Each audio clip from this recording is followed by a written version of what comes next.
Okay, so what's happening? So I promised in the previous video that I would make a few videos that are essentially tutorials for my spriting and etc. Just showing you guys my method for making alternative monsters and stuff. Just for you artists out there who will watch my videos. Um, we'll start with this. I'll do a War Greymon. One of my recent changes that I've made is I made a black War Greymon, and I'll just show you guys in depth my method for doing it. What I usually do is I'll find a good art program. My all-time favorite two art programs are GIMP and Photoshop. I'll be using GIMP. We'll just use GIMP for this example. I have GIMP 2.8. I refuse to upgrade because I've tried to upgrade. My bro's probably watching this video. My bro has the later version of GIMP, and I don't know. I'm not a fan of it. So okay, so in GIMP, what I usually do is I open up, and don't worry, most of the tools inside of the toolbox are essentially the same for Photoshop, so it should be easy to follow through Photoshop too. But once you get your art program open, and of course, this is a sprite sheet that I've pre-made myself. It's custom made. You won't find this anywhere else. It's based on the movie War Greymon. Well, sorry, I digressed. As you can see, I have them from every angle, appropriately plugged for the sprite sheet. And what I'm trying to do is I'm trying to make him into an alternate. And the alternate that I want to make, of course, like on the show, is a Black War Greymon. But the special thing about mine is it's going to be a Black War Greymon in a movie style. So what I do is I click the layer, I'd right click, and then I go duplicate layer. You can tell duplicate layer by the icon. Once you do that, you kill all the color. Effectively, you'll right click again, you'll go to colors, and then you'll go to hue saturation. Once in there, you kill the sat, put it on -100.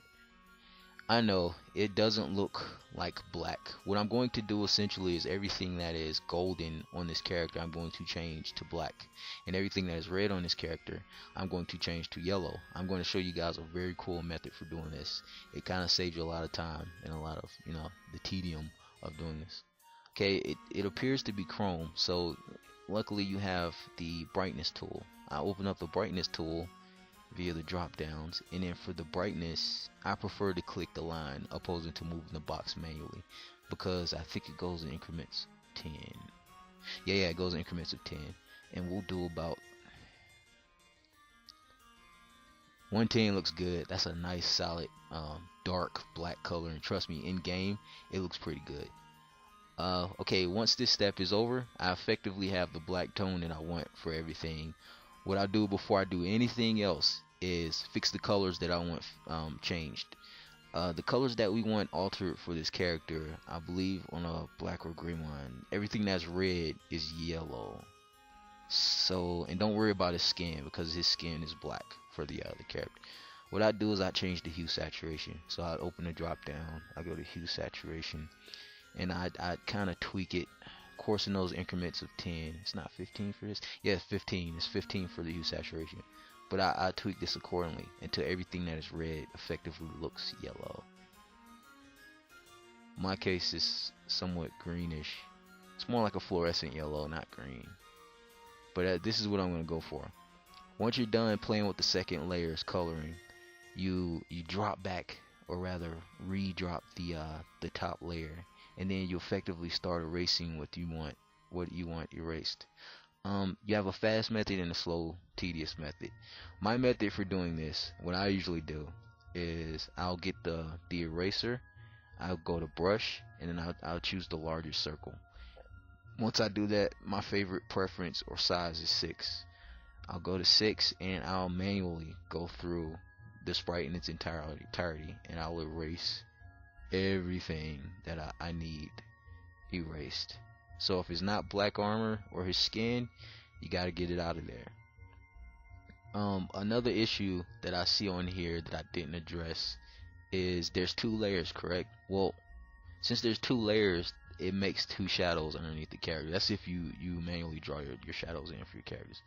Well, a good way to negate or to take that shadow off of one of your layers, I preferably do the top layer because I'm editing the top layer, is you click the wand tool, and once you click the wand tool, you click on, make sure you're on the top layer, you click on some dead space, and then you drag it over. And if you look underneath his feet, it's slowly closing in. You drag over until you get all of it.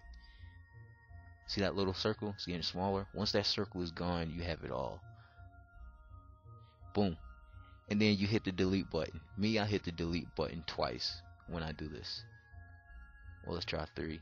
Yeah, 3 times. I hit the delete button 3 times because I don't trust transparencies in these programs. Sometimes the transparencies don't delete fully. So it's a smart way to do that.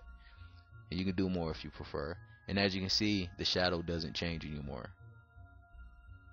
But I digress. Okay. My method for deleting things on the top layer is usually the eraser and the circle. And I manually I go over everything that I want erased. That's not his skin or armor. There's a faster way to do it, and the faster way is to go to, let's see if it pops up, the free select tool.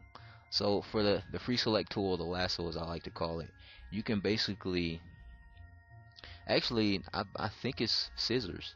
I think that's the old toolbar item that they utilized for this was scissors, but I don't know when they changed it. But what you can do is essentially just highlight everything you want deleted this way using this tool.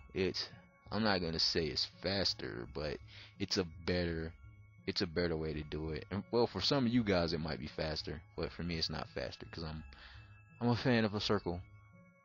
Yeah, I'm a fan of a circle for the eraser, so it doesn't really bother me. And then you just effectively highlight everything you want taken out.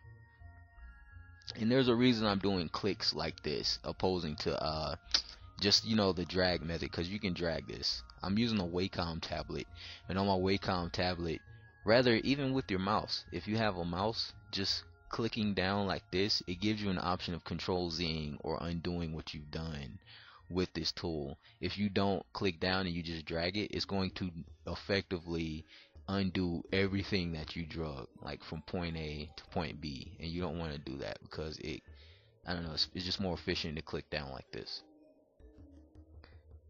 Okay, let's go, and then I'll double click right here. Boom.